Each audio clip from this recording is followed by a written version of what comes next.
به نام خداوند توانا، سلام و درود دوستان عزیز، خوش آمدید بر ویدیوی جدید آموزشی ساختن سیوی با فرمت روپس و یا همون سیوی با فرمت اروپایی هستند دوستان عزیز، که یک سیوی استاندارد در هر مقاطع کاری، اپلای کردن بورسیه ها، همچنان اپلای کردن ویزه های کاری که بسیار برایتان مفید خواهد بود. این سیوی هستند که این هم از شکل شمایل سیوی و میرم در ساختار سیوی را با هم دیگه کار میکنیم. در قسمت هدر میایم بعد از پاک کردن هدر پاک میکنیم. بعد چی می‌نویسیم؟ اسم خودم می‌نویسیم. مثلا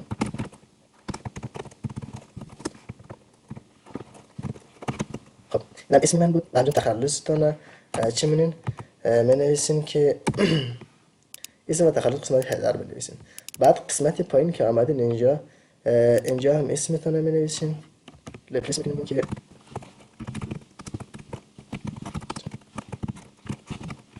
بعد اینجا که اسم نوشتم، بعد قسمت های اینا که نیاز نیستن یک اشتراک رو پاک میکنیم. بعد قسمت دیگه قسمت چی کار میکنیم دوستان عزیز؟ من فقط برای با عنوان یک آشنایی و آموزش براتون میگم. این قسمت ببین اول گفته که replace your house number، نمبر خانه تانه، همچنین استریت نمیشه و بعدا سیتی دیگه، مثلا پست کد تانه و همچنین کشورتانه. درسته؟ اول نمبر خانه تان، بعضی خانه همه بلاک دارن که ما مثلا می‌نویسیم از این قسمت میگیم نمبر هاوس. خب می‌نویسیم نمبر هاوس مثلا فرض کنیم که نمبر خانه 24 هستن و نام سرک ما هم چی است؟ اما کوچیک که میشینیم مثلا از ما هسته که گلستان نو. بعد شهر که ما زندگی می‌کنیم بهش چیه؟ از شهر که ما زندگی می‌کنیم شهر اینجا اصلا مثلا می‌نویسیم که مزار شریف. خب بعد قسمت پست کد دوستان عزیز، پست کد شهر مزار شریف چند است؟ 1702. بعد کانتری نام کشوری ما که زندگی می‌کنیم، مثلا چه نام کشور افغانستان است. افغانستان است. خب بعد قسمت اینجا نمبرهای موبایل تان، هر نمبر موبایل داشتین نمبر موبایل اولی در این قسمت ریپلیس میکنین. خب اینجا میگیم که نمبر موبایل ما البته با کد نمبری که مربوط به کشور میشه، مثلا مثبت 93 و بعد میگیم که 76 دو. بعد نمبر موبایل دومی در این قسمت چی میاد ریپلیس میگیم، مثلا نشونیم که 0 با 98 بخش 93 یه چیزی میگیم که 98. اینجا چیکار کنیم؟ مثلا اینجا ایمیل تو وارد میکنیم، مثلا ایمیل مثلا خب بعد میشه که انترت. اینجا چیکار می‌کنید؟ اینجا قسمتی هستن که شما گفتن استیت پرسونال. اگر کدام وبسایت شخصی داشتین، اگر مثلا بعضی دارن وبسایت ها دارن که خودشون ساختن و از شخصی برای خودشون هستن، یا میتونن که لینک کدام وب مثلا فیسبوکتون یا همچنین اینستاگرامتون اینجا پست بکنین. اما من مثلا که حالا وقتش نیست نمبر موبایلم رو پست میکنم، میشه که همون خط ارتباطی ما هسته. مثلا می‌نویسیم که 93. خب بعد قسمت پایین چیکار دوستان عزیز؟ اینجا چیکار کنین؟ اینجا همون خط ارتباطی که شما از طریق مثلا لینکی که از طریق مسیج یا خط ارتباطی با شما میخوای سایت بورسیه یا سایتمون، هر سایتی که شما برش چی میسازین، سیت میسازین، با شما ارتباط برقرار بکنه. مثلا من لینک چی کار میکنم؟ لینک واتساپ خود رو چی میکنم اینجا پست میکنم. لینک واتساپ خود از اینجا کپی میگیرم، بعد کنترل سی، بعد میام قسمت و پستش اینجا. بعد قسمت اینجا حالت مدنی هستن، میگیم که ما که خب میل، بعد اینجا تاریخ تولد بعد روز بگیم، بعد ماهو خب 27 03 2002. بعد اینجا نشنالیتی ما چی هست؟ میگیم افغان. اینجا ملیت ما مثلا عزیز. بعد قسمت اینجا میگه که سی وی تون را برای چی کار ساختین. من مثلا اینو کلا حذف می‌کنم و برای اپلای کردن کدام کاری، برای درس خواندن یا برای بورسیه. مثلا ما اینو میگیم که ما اینو برای رو پاک میکنیم، قسمتاش فقط یکی نیاز داریم چی مونم اینجا اساین میکنم، میگم که اینا نیاز نیست. خب فقط میگیم studies applied for.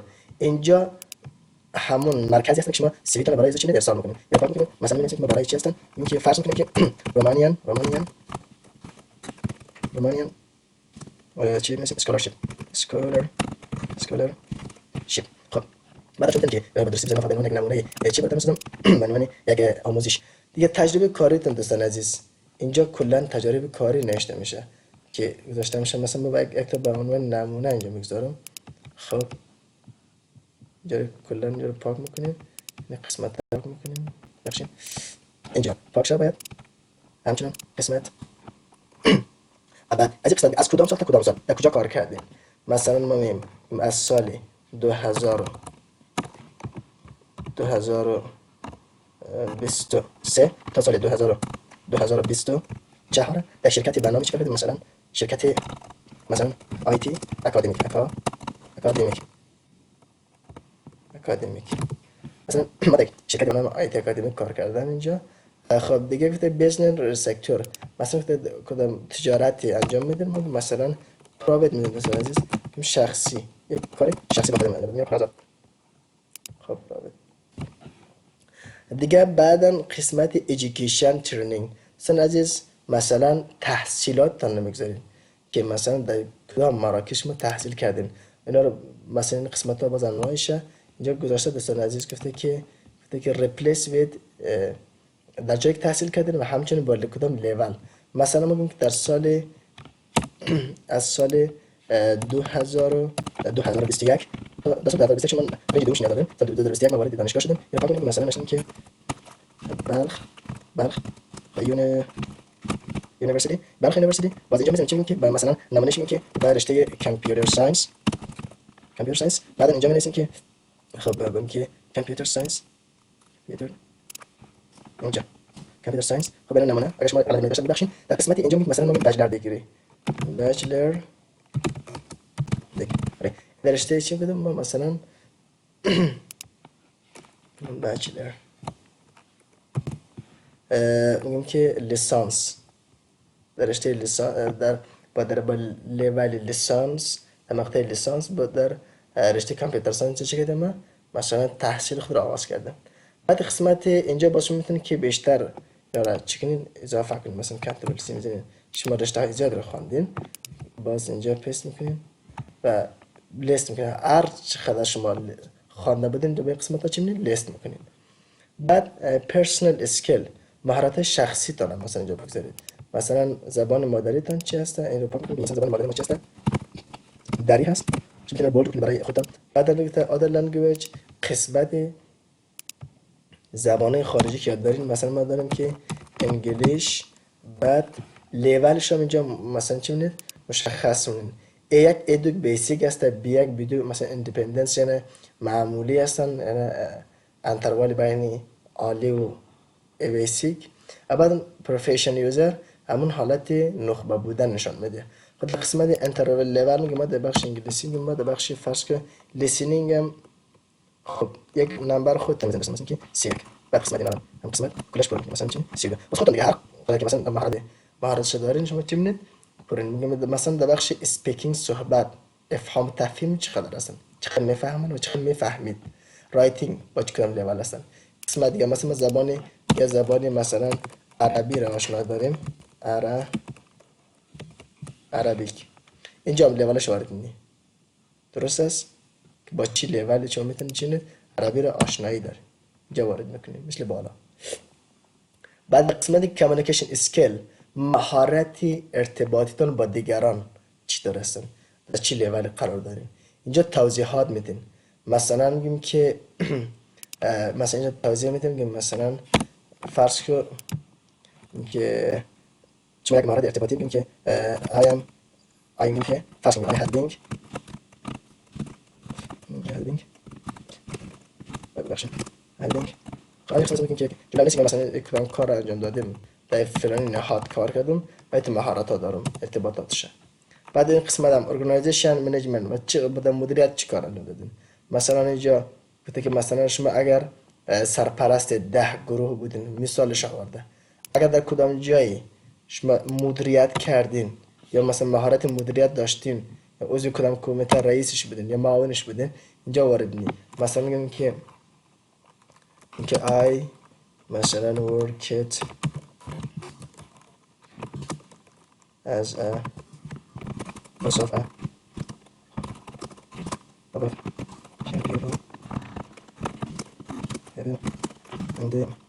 مثلا میگم که هتل اینجا کار کردم درسته و 10 گروه بعد توضیحات بیشتر میده که مثلا چه عمل کردی مفید انجام دادین، چطور ارتباط برقرار کردین، اینجا را باز چی می‌نید به خانه ها پر می‌نید. خب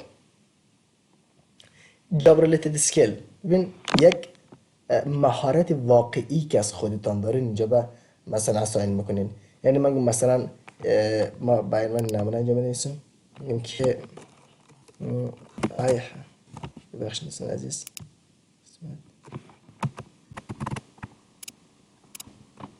مثلا میگیم که I have ability that I in mathematical and art. دیگه همچنان میگیم من مهارتی کافی برای تدریس ریاضیات و هنر دارم. دیگه کاما میگذاریم میگیم که ability، درسته؟ ability توانایی خوبی دارم. یا مثلا کامیونیکیشن خوبی دارم، ارتباط میتونم خوب ارتباط برقرار کنم، همچنین میتونم مدیر خوب، یک منیجر خوب هستم. اینا کلا چی اینجا لیست میکنیم. بعد قسمتی دیجیتال کامپوننتس که هست، سلف اساینمنت، یک تعریفی، یک امتحان از خودتان است دوستان عزیز. در قسمت مثلا شما در قسمت مثلا چی کار میتونین، مهارت خوب دارین یا یک مهارتی که شما میتونین که اجرا بکنین چی هستن. مثلا انفورمیشن پروسس هستن، یعنی پروسس اطلاعات میتونین درست تحلیل کنین. یا مثلا مثال یا کامیونیکیشن، بخش ارتباطات بسیار قوی هستین. یا کانتکت کریشن یا تولید محتوا، یا بخش امنیت، یا بخش پرابلم سولفینگ، حل مشکلات. شما اگر مهارت دارین اینجا چی می‌کنین؟ وارد میکنین. خب اما لیولش اینجا ادری لیول به مثلا بیسیک لیول هست، درست؟ کنترل سی میری اینجا میری پاک میکنی و چی می‌کنی؟ وارد میگه مثلا ما در بخش انفورمیشن پروسس بیسیک یوزر هستم، درسته؟ ابتدایی هستم و اینجا میتونید با مهارت خودتون از صفت متن پایین اینجا چی می‌کنید؟ پیست بکنید. یا replace with a name of ICT certificate، درسته؟ اگر در کدام قسمتی شما اونجا مثلا سرتیفیکت گرفتین یا درس خواندین یا کار کردین، یا چی می‌کنید؟ وارد میکنین. خب مثلا میگیم که ما به مثلا KPIA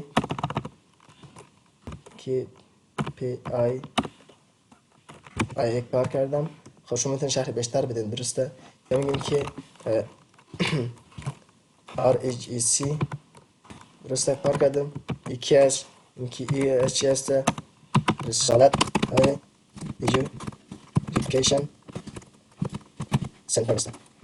بعد اینجا کار کردم و هم سرتیفیکت در چی باره. باز اینجا توضیحات میدین دوستان از پایین، اینکه آیا که یعنی که مثلا از اینکه I worked as a teacher، درسته؟ بعد میگه بعد معلومات میدین که چیکار انجام دادین، خودتون وارد کنید، درست؟ بعد آیل اسکیل مهارت مثل کارپنتر، شما نجار هستی. مهارتی که بالا که در اینجا آوردین سرتیفیکت اینجا لیست میکنین. بعضی اینجا که مثلا مهارت دیگه مهارت داره، مهارت بیرونیش ما چی هستن؟ کارپنتر. من مثلا میگم که مهارت بیرونی ما چی هستن؟ ما مثلا در پرلی که درس میخوانم و تحصیل میکنم، من مثلا چی هستم؟ یک درایور هستم، درسته؟ مثلا میگم که I have اینکه license from driving، درسته؟ من لایسنس دارم از رانندگی من، اینا. اول اینجا اما وقتی درایور لایسنس شما اگر از درایور یا درایور که موتور هستیم که یک شرط بسیار اساسی در بعضی کشورهای هستن، شرط رانندگی، اگر شما لایسنس دارین میتونین لایسنس رو وارد کنین، درسته؟ اینجا وارده که به این نمونه بی، درست است. خب یه additional information، اینجا معلومات اضافی هست دوستان عزیز. چی کار بکنید؟ اینجا آورده که مثلا اگر شما پابلیکیشن، اگر کدام نشریه داشتین، سمینار اجرا کردین یا پروژه ساختین یا کنفرانس دادین یا سمینار دادین یا مثلا یا عضویت کدام گروهی بودین یا رفرنس یا راجع به کدام کار انجام دادین، هر کاری کردین یا کورس های